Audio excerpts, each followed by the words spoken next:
innovatsion energetika va yashil iqtisodiyotga o'tish bo'yicha qonuniy asoslar yaratildi. Juda katta ilmiy anjumanni o'tkazyapmiz.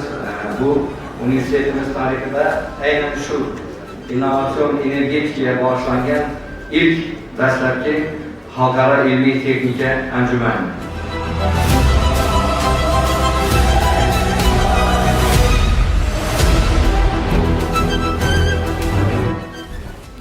Mana bugun Abraham Beruniy nomidagi Urganch davlat universitetida katta xalqaro konferensiya innovatsion energetikani fundamental asoslari hamda bu sohada yuzaga kelgan muammolarni matematik yondashuv orqali, fizika jarayonlari, ximiya jarayonlarini demak o'rganish orqali, tadqiq qilish orqali hal qilish masalalariga bag'ishlangan.